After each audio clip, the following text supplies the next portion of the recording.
भागवत भगवान की जय हो। श्री सुखदेव जी महाराज की जय हो।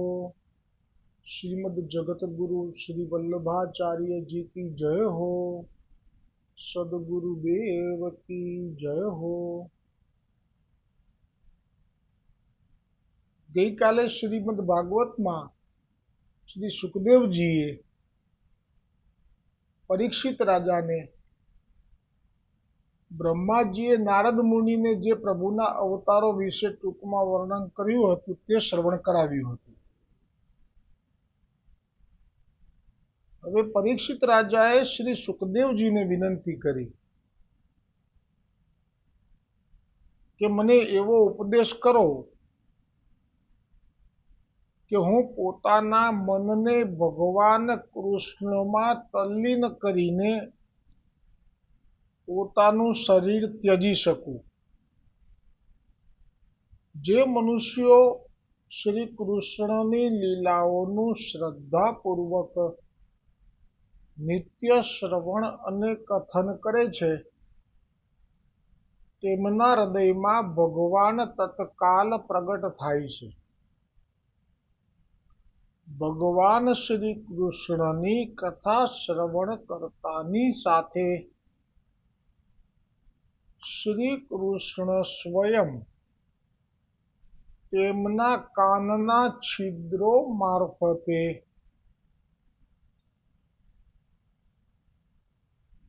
પ્રવેશીને પોતાના ભક્તોના હૃદય કમળ પર જઈને બેસે છે અને તે ભક્તના મનના મેલનો નાશ કરે છે.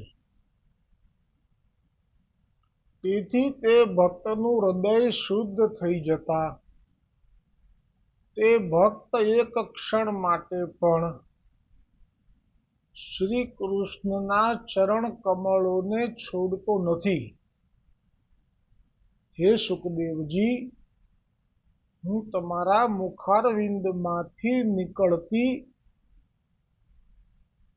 નીકળનારી ભગવાનની અમૃતમય લીલા કથાનું પાન કરી રહ્યો છું.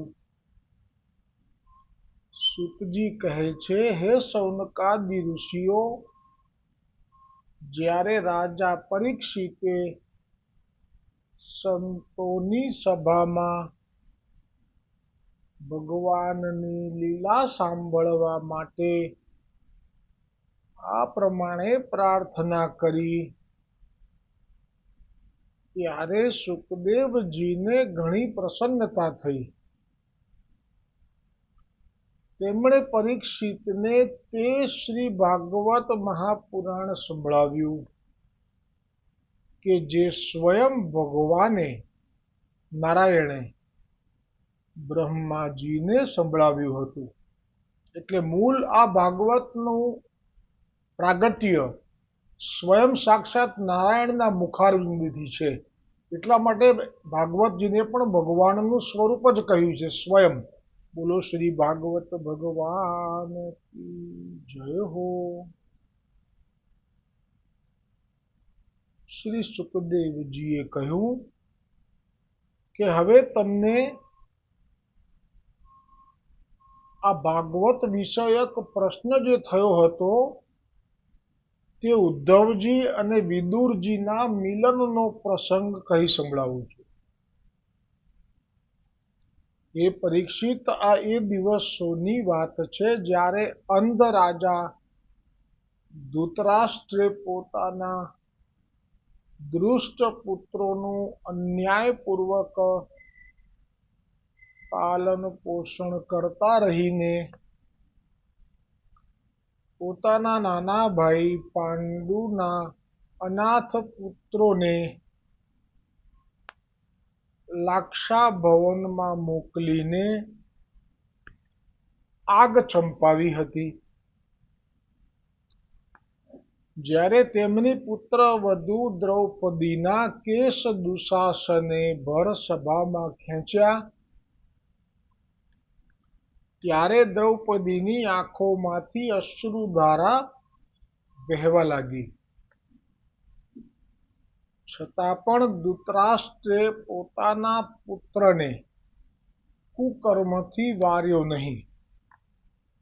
દુર્યોધને ભલા ભોળા યુધિષ્ઠિરનું રાજ્ય સોગઠાબાજીમાં અન્યાયપૂર્વક છલ કરીને જીતી લીધું. તેમને વનમાં મોકલ્યા, પરંતુ વનવાસ પૂર્ણ કર્યા પછી પણ ધૃતરાષ્ટ્રે યુધિષ્ઠિરજીને તેમનો હકનો ભાગ આપ્યો નહીં. ત્યારે યુધિષ્ઠિરના મોકલ્યા જગદગુરુ ભગવાન શ્રી કૃષ્ણએ જ્યારે કૌરવોની સભામાં સુમધુર વચન કહ્યા, ત્યારે પણ ધૃતરાષ્ટ્રને તે ગમ્યા નહીં. પણ ધૃતરાષ્ટ્રને સાચી સલાહ લેવાની ઈચ્છા જાગી. તેથી વિદુરજીને બોલાવ્યા.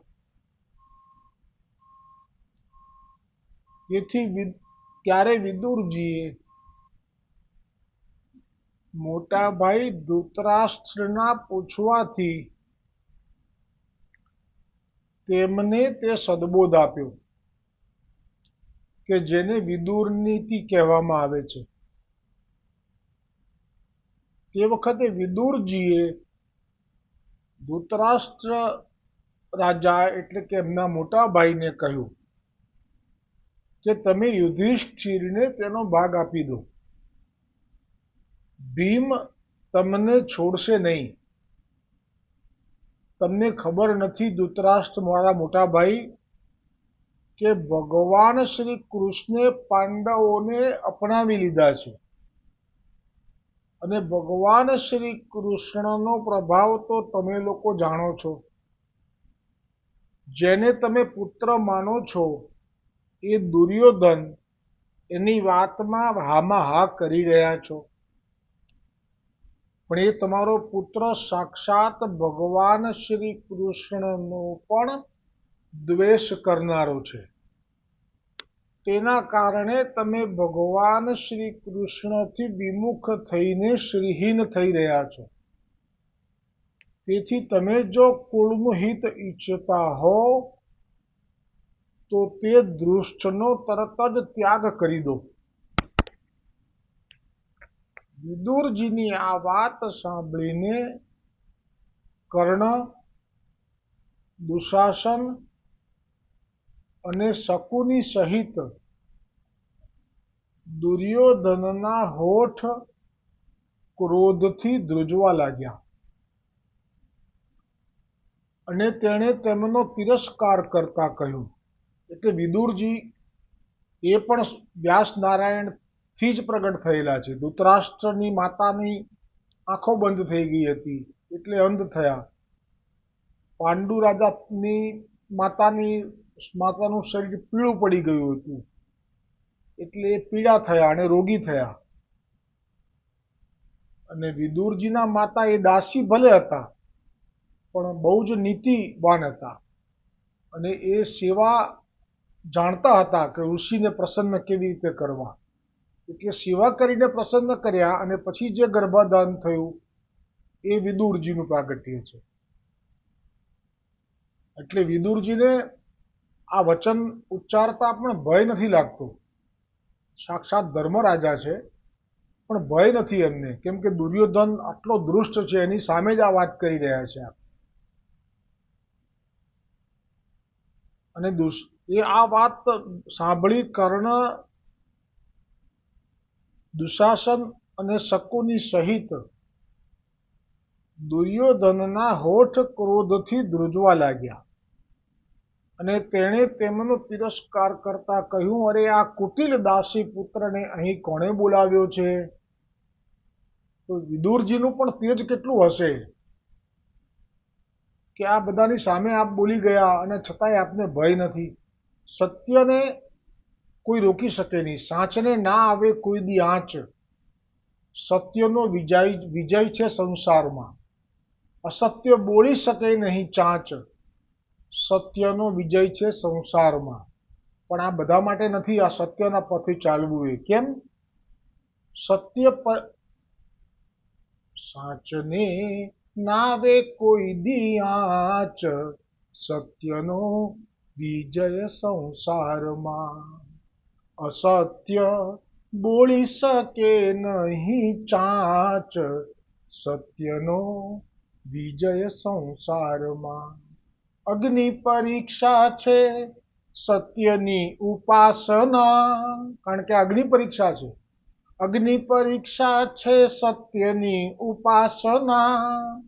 સળગી સૌ જાય પછી અંતરની વાસના. એટલે સત્યના માર્ગે ચાલે પછી એને ભય કેમ નથી? તો કે હવે એને કોઈ વાસના પણ નથી અંદર હૃદયમાં કે મારે આ ભોગવવું છે, એટલે એ ભોગવવા માટે થઈને પણ હું અસત્યનું સમર્થન કરી દઉં, આવું પણ નથી. એટલે કહ્યું કે અગ્નિ પરીક્ષા છે સત્યની ઉપાસના. સળગી સૌ જાય પછી અંતરની વાસના. અને અંતર બને બિલોળી કાચ, અંતર બને બિલોળી કાચ, સત્યનો વિજય સંસારમાં. એટલે જ સુખદેવજીને પરીક્ષિતજીના સંવાદમાં ભગવાનની પ્રાપ્તિ માટે જેમ સુખદેવજીએ શરૂમાં જ કહી દીધું કે કોઈ સાધન છે નહીં કે આ સાધન કરીએ તો પ્રભુ પ્રાપ્ત થાય. પછી કહ્યું કે પ્રભુ તો સત્પુરુષો માટે પ્રગટે છે અને સત્પુરુષોના દુઃખને જોઈ શકતા નથી અને સત્પુરુષોના દુઃખને દૂર કરી અને પ્રેમનું દાન કરે છે. એ વચન જે સુખદેવજીએ શરૂઆતમાં જ કહ્યા હતા એ અહીંયા યથાર્થ વિદુરજીમાં સાર્થક થઈ રહ્યા છે.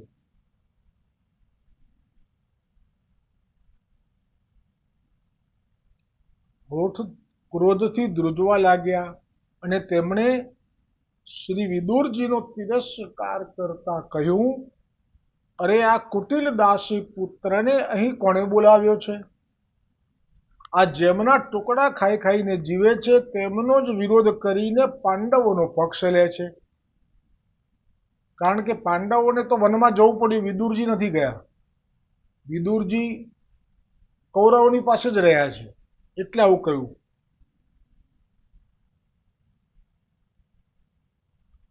અને તેમનો જ વિરોધ ટુકડા ખાઈ ખાઈને જીવે છે, જોકે સાથે નથી રહ્યા.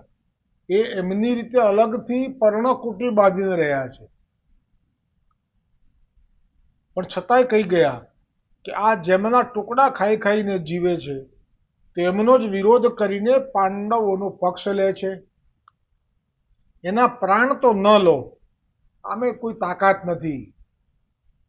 જેને માથે શ્યામ ધણી છે એને બીજા કોની પડી છે? તેના પ્રાણ તો ન લો, પણ તેને અમારા નગરમાંથી તરત બહાર કાઢી મૂકો. પોતાના મોટા ભાઈ ધૃતરાષ્ટ્રની સામે જ કાનોમાં બાણ જેવા લાગનારા અત્યંત કઠોર વચનોથી મર્માઘાત પામીને પણ વિદુરજીએ કશું ખોટું લગાડ્યું નહીં. અને ભગવાનની માયા પ્રબળ છે. માયા એ બધાને નચાવી શકે, પ્રભુના ભક્તોને ન નચાવી શકે. એને તો માયા સહાય કરે એટલે તો જોઈ શક્યા કે આ પ્રભુની માયા છે કે જેમણે આ લીલા શરૂ કરી દીધી કે જ્યારે સત્ય પર ચાલનારા કોઈ પણ મહાપુરુષનું અપમાન કરવામાં આવે એટલે હવે એ અપમાન કરનારાનું અહિત થવાની સંભાવનાઓ શરૂ થઈ ગઈ. ભગવાનની માયા પ્રબળ છે એમ સમજીને પોતાનું ધનુષ્ય તે હસ્તિનાપુરના દરવાજે મૂકી દઈને તેઓ હસ્તિનાપુરમાંથી તીર્થયાત્રા કરવા માટે ચાલી નીકળ્યા. જેવી રીતે ધુંધુકારીના ત્રાસથી માતા પિતાએ કૂવો પૂર્યો એ પહેલા જ ગોકર્ણજી મહારાજ આવી રીતે તીર્થયાત્રા કરવા ચાલી નીકળ્યા. સારા લોકો કાવા દાવામાં પડતા નથી, એ કાવા દાવાથી દૂર રહે છે.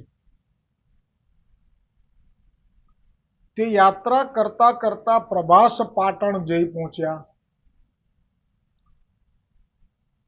ત્યાં સુધીમાં તો અહીંયા મહાભારતનું યુદ્ધ પૂરું થઈ ગયું હતું અને યુધિષ્ઠિર રાજા થઈ ગયા હતા.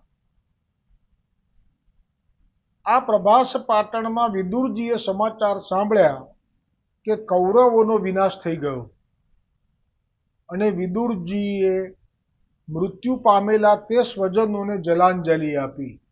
દુર્જન દુર્જનતા છોડતા નથી, સજ્જન સજ્જનતા છોડતા નથી.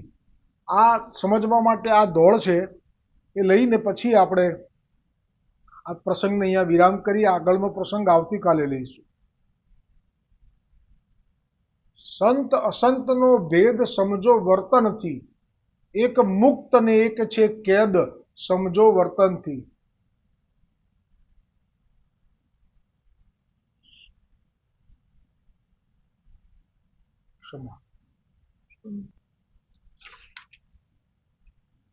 એકને હૈયે નિર્મળતા છે.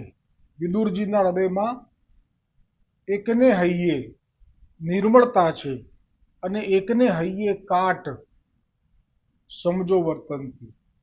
એટલે સંત અને અસંત એનો ભેદ કયો આ ટૂંકમાં. આ પણ શાસ્ત્રોના સારમાંથી જે પુનિત મહારાજે લખેલા ધોળ છે, ભાગવતજીમાંથી જ લીધા છે.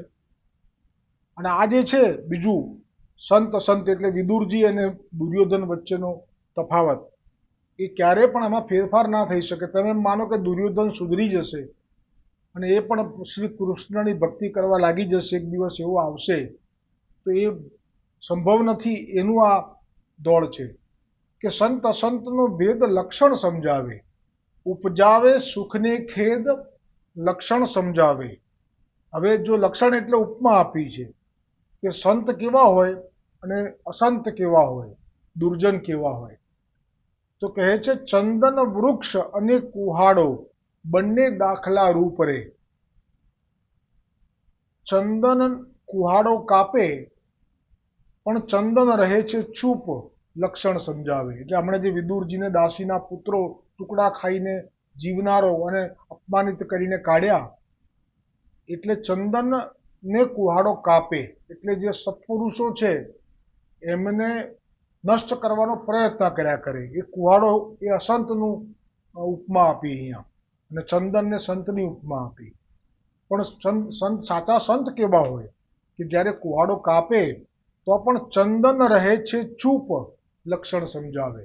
વિદુરજીએ સામે કોઈ અપશબ્દો નથી કહ્યા કે મને આવું કેમ કહી દીધું, હું તો તારા કાકા છું, ધૃતરાષ્ટ્રનો ભાઈ છું, ભલે દાસી પુત્ર છું, કશું જ નહીં. હવે એમનો સ્વભાવ જુઓ. અત્યારે ચાલ્યા તીર્થયાત્રા કરવા અને જાણ્યું કે આવી રીતે બધા સ્વજનો પહોંચી ગયા, તો એ વખત એવું ના વિચાર્યું કે આ કૌરવો છે એ લોકોએ મારી સાથે આવું કર્યું છે તો એમનું હું કશું અહિત ઈચ્છું કે હિત ના ઈચ્છું, એવું ના કર્યું. ઉપરથી એમની સદગતિ થાય એ જે મર્યાદા માર્ગીય જલાંજલિના જે ભાવ છે એ પ્રગટ કર્યા. એટલે કહ્યું કે ચંદન સ્વભાવે ઉપકારી છે, આપે નિજ સુગંધ રે. ગઈકાલે 252 વૈષ્ણવની વાર્તામાં 105મી વાર્તામાં પેલા હીરાની ભૂમિ જાણનારાનું દગો કરીને બધું ન આપ્યું કશું, છેવટે બધું નાશ થયું અને છેવટે વળી પાછો આવ્યો જરા પણ સંકોચ વગર અને પોતાનું શું દેવું છે એ બધું એમાઉન્ટ રકમ સાથે જણાવી દીધું. તો આણે એ જમાનામાં 1 લાખ રૂપિયાથી વધારે કહી શકાય એટલે આપી દીધા એક જ સેકન્ડમાં, વિચાર્યા વગર કે આણે મારી સાથે દગો કર્યો, મને 1 વર્ષ સુધી કશું ના આપ્યું, કશું જ ના વિચાર્યું. આ છે કે ચંદન સ્વભાવે ઉપકારી છે, આપે નિજ સુગંધ રે. દુઃખ પડે પણ સ્વભાવ ના છોડે. અને કુહાડો છે અંધ, એટલે એ દુર્જન જે છે એ તો અંધ એટલે એવો જ રહેવાનો, એ કુહાડાનો જેવો સ્વભાવ. એથી ચંદન જગને વાલું. એટલે આવા લોકો જગને બહુ પ્રિય થઈ જાય છે. તેથી ચંદન જગને વાલું અને ચડતું દેવને શિર, ને પ્રભુને વાલું છે એટલે પ્રભુના શિર સુધી પહોંચી જાય છે. પણ જુઓ હવે દુર્જનનો જે કરેલા કર્મના ફળનો સમય આવી ગયો અને કુહાડાના મુખમાં અગ્નિ. આ શું છે? તો કહે છે કે જ્યારે કુહાડાને વૃક્ષ ઉપર કાપી અને પછી છેવટેની ધાર જ્યારે બુઠી થઈ જાય એટલે વળી પાછી એની ધાર કઢાવવા માટે એને પેલો લુહારો હોય એ ગરમ લાલ ભઠ્ઠીમાં નાખે અને પછી શું કરે, એની ધાર કાઢવા માટે એને ટીપે. તો આ ફળ છે અત્યાર સુધી કરેલા કર્મનું. એથી ચંદન જગને વહાલું, ચડતું દેવના શિર રે, કુહાડાના મુખમાં અગ્નિ, સુખ નહીં લગીર. એને સુખ ના મળે તો એના માટે પછી વિચારવાનું નહીં કે આવું કેમ કે એના કર્મો છે. અને અહીંયા છેલ્લે સુંદર કહ્યું, કર્મનું ફળ મળે છે. આ તો ખૂબ ખૂબ એ ટીપાય કુવાડો અને ગાબ પડે છે ગણના ઉપર, એને પુષ્ટિ દંડ ગણાય. આ દંડ છે એનો. તો અહીંયા તો જે વિદુરજી છે એ જલાંજલિ અર્પણ કરી રહ્યા છે કે એમનું પણ કલ્યાણ થાય એ ભાવ સાથે. ભાગવતજીમાં આગળનો રહેલો પ્રસંગ હવે આવતીકાલે આવશે. બોલો ભાગવત ભગવાન કી જય હો. શ્રી સુખદેવજી મહારાજ કી જય હો. જગદગુરુ શ્રી મહાપ્રભુજી વલ્લભાચાર્યજી કી જય હો. हमारा ब्रह्म संबंध दातार गुरु कड़ीगर ब्रजेश कुमार जी महाराज श्री की जय हो.